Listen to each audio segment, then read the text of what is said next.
Number 10. Crystal. I really love the original Crystal, especially in terms of her appearance, but I also do love the super rebellious vibes we get from Earth 1610 Ultimate Crystal in this narrative. Here Crystal is still the little sister of Medusa, but this group of Inhumans, Medusa included, are even less likely to mingle with humans. They simply want to live a completely separate and simple life, which bothers Crystal, who it seems is searching for something more, something outside of her own family. Acting out, she runs away from her people, not eager to play the loyal member of the royal court, and not fond of her fiance, Black Bolt's brother, Maximus the Mad. Yeah, they're engaged in this reality. She runs into the Fantastic Four, and in so doing kind of reveals to them the secret location of Attilan as they pursue her after she is retrieved by her people. Crystal ends up deciding to stay with the Inhumans too, despite her unhappiness, which I also think is an interesting choice, and it gets me wanting to know more about both Crystal and the Inhumans in this universe. Cause like the Fantastic Four were also just like, you come chill with us, but she's like, nah, this is how it's gotta be. Even though I definitely was not super here for this, but I still gotta stick with my fam. Number 9. Nick Fury. The Nick Fury of the Ultimate Universe Earth 1610 isn't perfect. In fact, he can kinda seem like he's being a butt a lot of the time, but in reality it's just that Nick Fury often doesn't trust people. He keeps his plans and reasons behind them close to his chest, and while you might not understand them and therefore think he's callous, he's often just trying to make the hard call. Nick Fury has some flaws, I'll grant you, especially if we're talking about his relationship with his ex-wife and everything that apparently went wrong there. But this version of the character would become so beloved that he actually go on to inspire an Earth 616 counterpart in Nick Fury Jr., and of course would inspire the version of the character we saw up on the big screen in the Marvel Cinematic Universe, where he was portrayed by the one and only Samuel L. Jackson. Samuel L. Jackson in fact also served as inspiration for the 1610 counterpart in the comics when it came to his appearance, and Mr. Jackson was actually the character's first pick, of course, when asked in canon who would be best to portray him in a film. Number 8. Maximus the Mad. I just like the look of Maximus the Mad here. We don't get to see too much of him or the other Inhumans, but what I like about him and them is kind of just that. They're more alluring when they're kept mysterious. Maximus, in case you didn't know, is the brother to Black Bolt. In the Earth 616 universe, he is known as Maximus the Mad, as I believe he's also known here. He is often depicted as such in terms of his appearance in the 616 continuity, and is also made to look somewhat more flamboyant in comparison to his Earth 1610, his Ultimate Universe counterpart. I do love that Maximus just looks like a normal dude in the Ultimate Universe, because also I just feel like just because you're mad doesn't mean you look different, you know what I mean? You just look normal. I think that actually makes him more frightening to me as well, that he just looks so normal, so average, especially among the rest of the Inhumans, who all look pretty freaky, stand out, and honestly somewhat monstrous here. This more bleak take on the whole group in the Ultimate Universe makes me want to see a film version of them that was more of like a supernatural horror, especially considering they consider Attilan to actually be like a heaven here, yet it's so dark. I believe based on this depiction there could be promise in something like a supernatural horror film version of them. Number 7. Gregory Stark. Sorry Arno, move over, Gregory is here. I like Arno Stark, okay, but Gregory was a pretty cool villain to have, and he wasn't the secret brother of Iron Man either. Gregory is actually not just known, he is often more well liked than Tony is in the Ultimate Universe, at least initially. Tony is seen as being a bit of a loose cannon in comparison to his older twin brother, you see, who constantly has things way more together and is also super wicked smart. But that also works well for Gregory's character, as he also turns out to be, you guessed it, a bad guy. Of course, no one can be that good. We should have known. Gregory manipulated S.H.I.E.L.D. in order to get full control of it, and when all the pieces were in play, basically attempted to take over the world. He had to be taken out by Tony Stark, but in a much more permanent way than Tony when he dealt with Arno in the Earth 616 reality. Tony, in part, actually helped to kill his brother. He used an EMP to disrupt his nanites, which made Gregory critically vulnerable to an attack from Thor. Ouch. And friends, before we move on to this next spot, if you are loving this list, be sure to head on over to Facebook to show us some love, where you can give us a follow, a like, and check out all the cool content we have over there. Number 6. Black Bolt. Black Bolt is already menacing over on Earth 616, at least I would say in modern comics he is, but on Earth 1610 he is really menacing. We see Black Bolt for an even shorter time than Crystal, but honestly it only adds to the mystery of the character, making him appear more intimidating. The colors by June Chung during his appearance in Ultimate Fantastic Four Annual Issue number 1 really help the character to pop as well, and the pencils by Jay Lee also add to the presence of his appearance. He might not say much, but he really doesn't need to here. This is a very muscular, dark, and yet blindingly bright Black Bolt, with the white lines of his costume reminding me of lightning. Black Bolt simply appears basically to destroy Attilan so they might find a new secret home, as their current one in the Himalayas has been revealed to the FF, and you know, it's supposed to be secret. Aside from that, he also communicates how disappointed he is in Crystal. Honestly, I would not want this Black Bolt to be disappointed in me. I would be like walking on eggshells with him if he was like, "I'm slightly disappointed in you, Amanda," or you know, just stared at me and looked disappointed, because he couldn't really say that. He can only shout, well, he does shout to destroy Attilan, basically, that he's disappointed, so there you go. Even the rebellious Crystal seems to be affected by Black Bolt's guilt tripping though, agreeing to remain with her people despite being offered a place among the humans and the Fantastic Four. I mean, he doesn't even shout to destroy Attilan. What am I saying? He like just says a word. That's also how powerful this version of him is. He's like, I'll just say a word, Crystal, your disappointment, and then it all just wipes away. Number 5. Medusa. Honestly, I would say pretty much all of the Inhumans at this point of the Ultimate Universe are the coolest versions around, hence why I have so many of them on this list, or at least, you know, one of the coolest versions of the Inhumans around. I would say the coolest though. I think they are the coolest. Medusa is no exception, possibly having my most favorite redesign when it comes to her character. The Medusa of Earth 1610 is still Black Bolt's queen,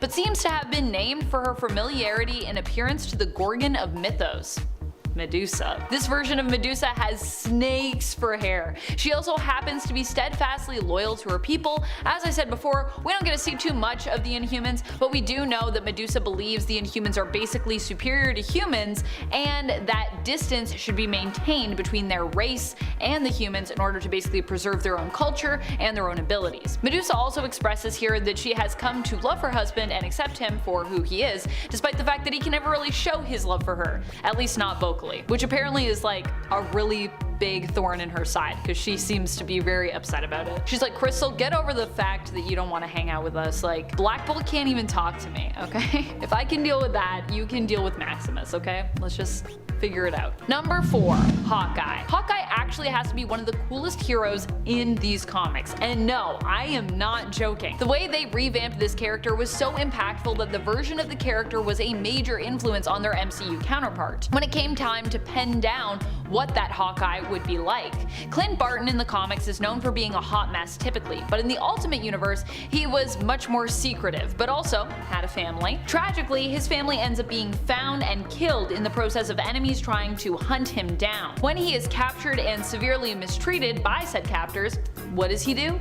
He doesn't hang his head, he doesn't give up, he escapes, using his fingernails, his freaking fingernails as weapons. It doesn't get more badass than that. This Hawkeye does not even need arrows to be a deadly threat. I don't often get to hype Hawkeye here on Top 10 Nerd, so I just want to say thank you, Ultimate Universe, for giving me an opportunity to do so, because I do like Clint Barton, but we don't often get to put him at the top of these lists, or near the top, so yay. Number 3. Miles Morales. I know this is kind of a hot take when it comes to Spider-Man. I know there's some people in the comments who are gonna be like, I think Peter Parker is the best version. And that's fine, that's fair enough. But I really love Miles Morales in this role. Now, we do also have a Peter Parker in the Ultimate Universe of 1610, but he doesn't really do much to stand out for me in comparison to his main continuity counterpart. And don't get me wrong, I do love Peter Parker, but Miles is kind of like a breath of fresh air in some ways in comparison to the age-old hero.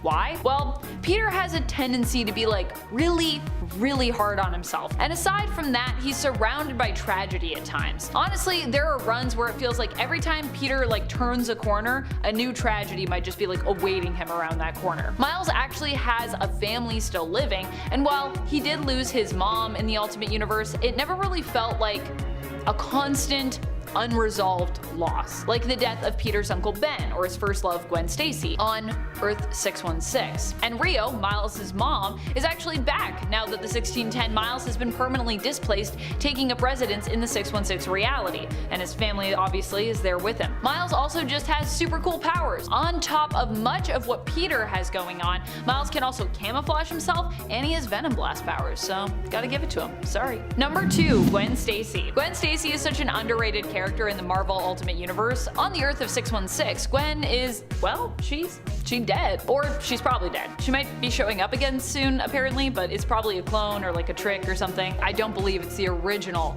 Gwen Stacy. She's been dead and gone for many years. I don't think she's ever really gonna come back. In the Ultimate Universe, Gwen also kinda dies, but also kinda doesn't. She's killed by Carnage, not an alien symbiote, but kind of a lab-made one in this reality, and in essence, her consciousness becomes merged with it, meaning that Carnage becomes Gwen, and Gwen becomes Carnage. So yeah, as freaky as that sounds, in the Ultimate reality, Gwen Stacy lives on as Carnage. It's freaky, and it's cool. Well, you might think this is the same as a clone Gwen in the 616 universe. It's not really. Because 1, she has the power of Carnage, and 2, she is an 100% exact biological duplicate who also possesses Gwen's mind up to the point of her death, which, you know, not all Gwen clones in 616 have, allowing Gwen to continue to grow and develop as she would have as a human, but simply with superpowers. Well, she only has superpowers for a bit, sadly. She has them until Eddie Brock's Venom assimilates Carnage, leaving her devoid of the symbiote and her powers going forward. I kinda wish she had stayed as Carnage, but it's fine. When she was Carnage though, I think that was super cool. Even though I know it was freaking her out, I thought she could have maybe become the new Carnage. That would have been neat. Number 1, the Maker. The Maker is the alternate version of Reed Richards. I actually have always felt that Richards might make a better villain than a hero, and the Maker seems to have been this thought made manifest. Living proof. Well, you know, fictional living proof. The Maker initially started out as a hero, leader of the team known as the Fantastic Four. However, in the Ultimate Universe, his and Sue's future of marital bliss was not as much guaranteed. And in fact, after the tragedy of Ultimatum and Sue Storm turning down his marriage proposal, Richards got a different perspective on life, which inevitably turned him into a villain. In this universe, Reed had a rough childhood, and part of where his villainy started was in turning on his family. A family that had mistreated him as he saw it for years. Yeah, in this reality, Reed commits patricide and matricide to get back at his parents. Very counter to his Earth 616 alternate, and that version's relationship with his family, which much better than this one. And speaking of knowledge, let's get counting. Number 10, Marvel's Lifeline. One of the best things about the Ultimate line was what it did for Marvel as a company and a publisher. It provided a lifeline to Marvel at a time when it needed it the most. The comics industry bubble that once had made collectibles so valuable had burst. The hype and demand of the early 90s had vanished completely, leaving Marvel with tons of comics printed that would simply not sell. With the demand gone and production costs putting them into the red, Marvel was forced to sell off licenses to some of their best characters. This is how Sony got the rights to Spider-Man and how Fox got the rights to X-Men. And it's what prompted Marvel to change things up and create the Ultimate Universe. The Ultimate Universe was meant to be something fresh and new, free of continuity and ultimately more gritty, realistic, and with an edge. Amazingly, the new line of Ultimate Comics did well. So well that it provided Marvel with the stability it needed to recover. Without the Ultimate line, it's possible that we might not have the Marvel stories, animated series, films, or comics of today. That's how successful and important Ultimates was. Number 9, the Inhumans. I've said it before and I will say it again, I think the design of the Inhumans is much better on Earth 1610. They look more compelling and intimidating. Nothing against the 616 Inhumans, who I also like just fine, but I actually want to get to know these Inhumans more. Overall, I think the Ultimate Inhumans are a little more interesting than their main continuity counterparts. Number 8, no previous continuity. One of the best things that the Ultimate Universe and line offered readers was a fresh start, meaning that years and years of comic book history didn't really apply here. The idea was you didn't have to know what had gone on in the past or what was going on currently in the comics to just jump into a book, with comic book continuity being a concept that many new readers still find daunting today. This was freeing for consumers because it meant you could buy in without having to worry about potentially being confused because something from 20 years prior came up that you needed to understand in order to know know what was really going on in the story. This wasn't the case for Earth 1610. At least, it wasn't the case to begin with. Freedom from continuity meant more creative freedom for writers, but unfortunately, Ultimates really only started as new reader accessible, but quickly became bogged down with intricate storytelling and details. It even ended up having retcons as well, which might confuse readers jumping in later on, with the first Ultimate Iron Man series being so out there that Marvel decided to retcon it out of existence, instead turning it into a ridiculous anime show set in the same universe, but that wasn't actually considered to be the true story of Iron Man. So that comic basically became like non-canon. Number 7, Sue and Reed splits.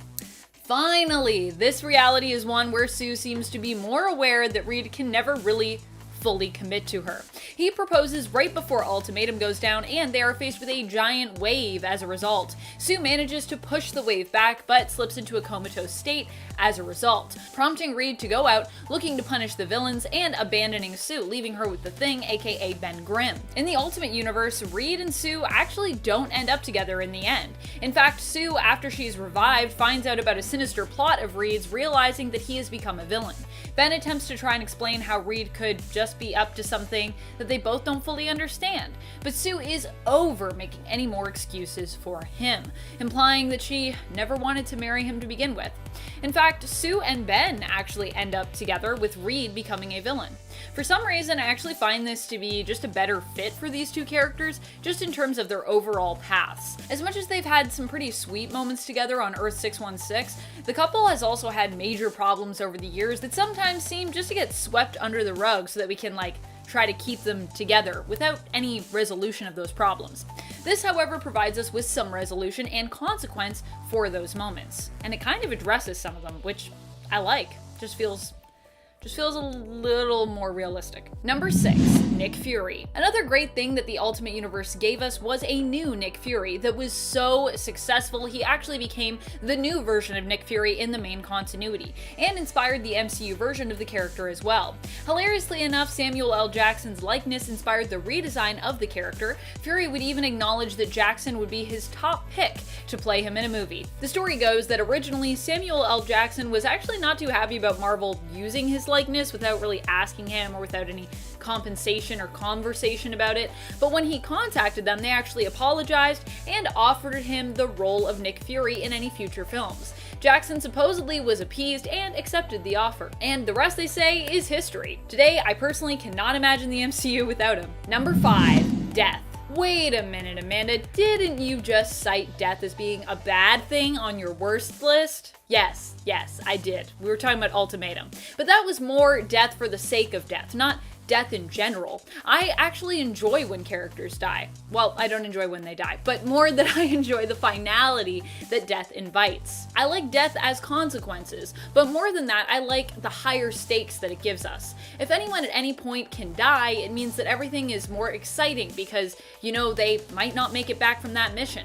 Their actions carry more weight because there's a real risk that they face. When characters can die, it also means stories get to end, and with endings come new and exciting beginnings. Number 4, The Maker.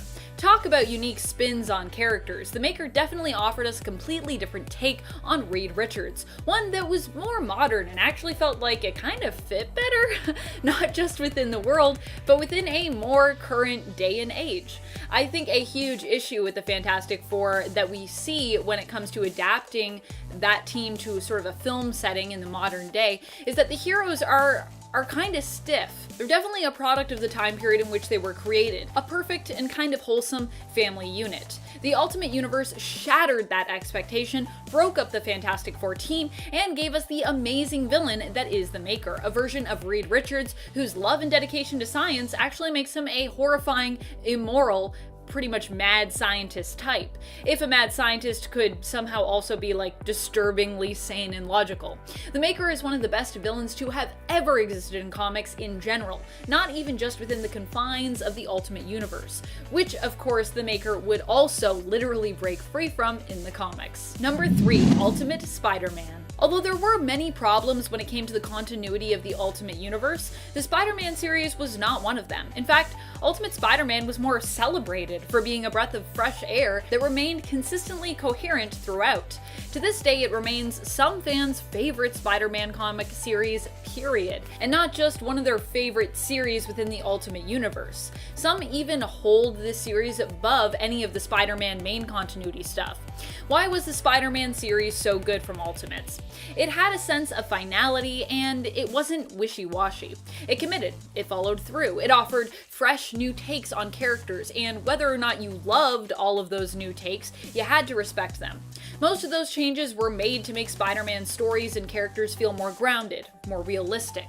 Peter also returned to high school, which a lot of fans enjoyed because they felt it was younger Peter, Spider-Man in high school, that was kind of his most relatable version. So taking him back there felt really good. Number 2, Miles Morales. One of the greatest things to come out of Ultimate Spider-Man as well, the story and character of Miles Morales, whom we've all come to love very dearly. What's more, Peter's apparent death also paved the way for Miles, allowing him to step into the spotlight as Spider-Man, and even take over. Even after we learned that Peter Parker had actually survived as well and wasn't actually dead due to the Oz formula making him virtually immortal, he still decided to pass the torch to Miles. He'd had his time as a hero, now it was Miles' turn. I just love how the story goes. I love that Miles truly got to be the one and only Spider-Man on Earth 1610. And while I love Peter, I kind of hope we get to see Miles step into the spotlight as the one and only Spider-Man at some point on Earth 616 too. Or bring back a world where he is the one and only Spider-Man. Number 1, the MCU. The Ultimate line is what helped to pave the way for the MCU, and in fact provided much needed inspiration for the cinematic universe. There are many characters from Earth 1610 who have influenced their Earth 199999 counterparts. That is, their Marvel Cinematic Universe counterparts. Not only have characters from the Ultimate Universe found their way to the big screen through the MCU, but stories from the Ultimate line have also served to inspire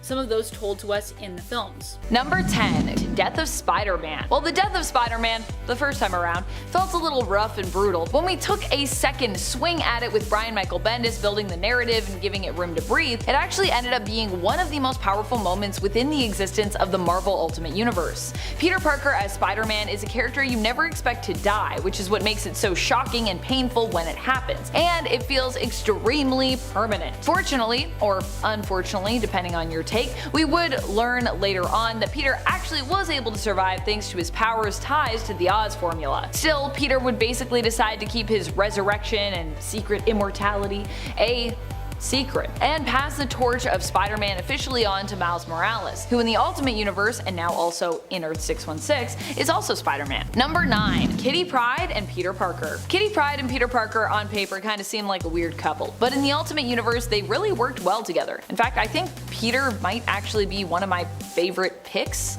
for Kitty in terms of relationships that we've had so far. Although I'm still holding out for magic. I'm still holding out for Ilyana and Kitty to get together. Let's do it. Possibly, I actually like this relationship better than even that of Colossus and Kitty. At least that's my take. That's a very personal opinion, and I'm sure, you know, it's a preference or not for folks. So if you out there are Colossus and Kate shipper, that's fine. You can do that too. Together, the pair not only had fun as teenagers, but they also teamed up to fight crime, which was pretty cool. Sadly, their relationship did not last forever, and the pair did break up after Peter realized that he really wanted to be with Mary Jane instead. Ooh. While he would also seemingly die young, Kitty would still remember him fondly even as she grew up, lingering on what could have been if they had stayed together. Although she'd never confess her thoughts and dreams about their hypothetical life together. She kept those to herself. So sad. Number 8, Galactus.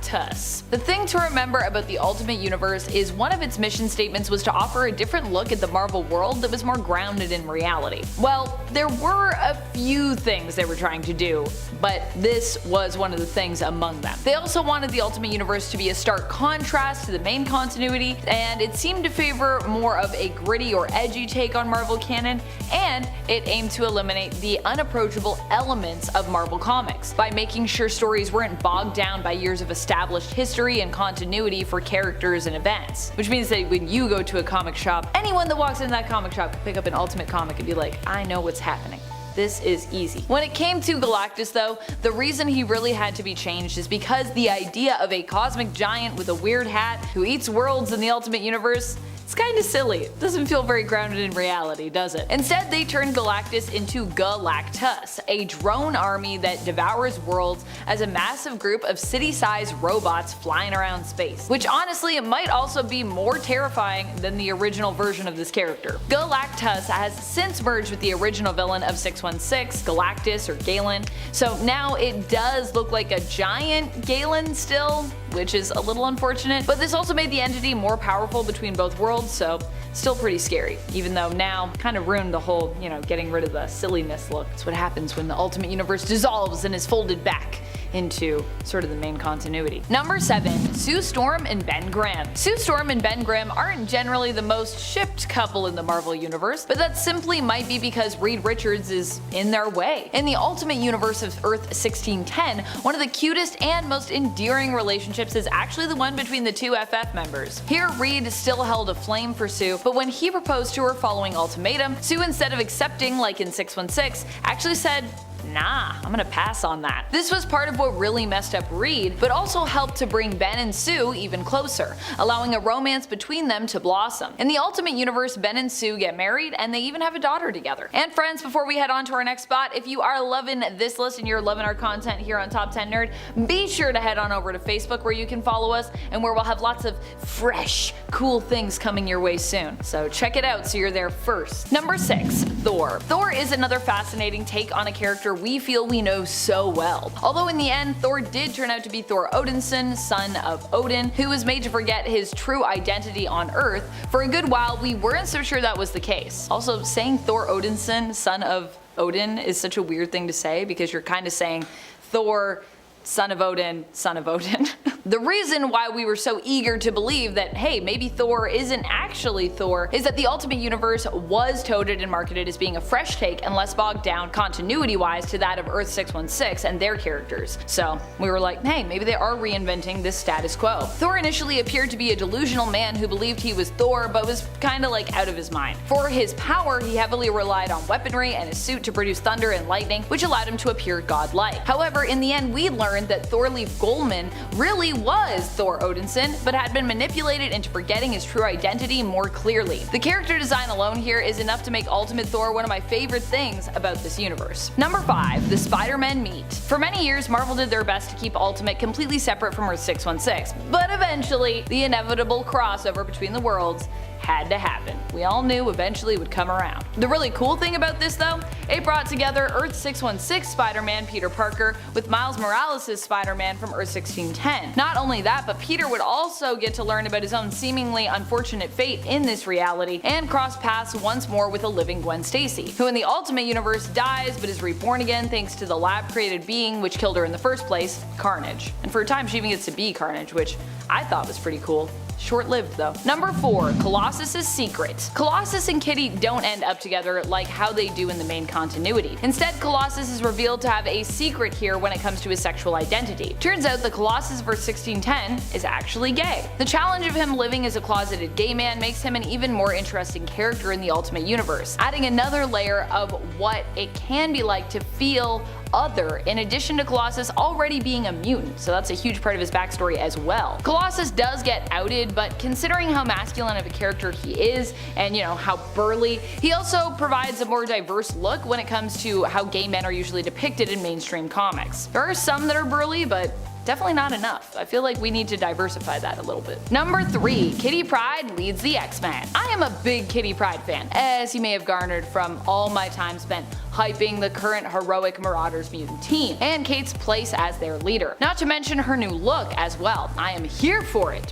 When it comes to Ultimate, she's another character who does not disappoint us. Even after her teenage years, which were pretty fun with her dating and fighting crime alongside Spider-Man, which we talked about earlier, Kitty becomes somehow even cooler and definitely a lot tougher. After the devastating and earth-shattering events of Ultimatum, Kitty would go on to become the leader of the surviving mutant nation and the leader of the X-Men team besides. At least the X-Men who choose to stay with her and follow her as a leader. Of which, were I an Ultimate Universe mutant, I would be one of. I would be here to join Kitty's team. Definitely. For sure. Let's also acknowledge that Kitty becomes the leader after she has lost almost everything in the wake of Ultimatum, losing many friends and loved ones who were closest to her.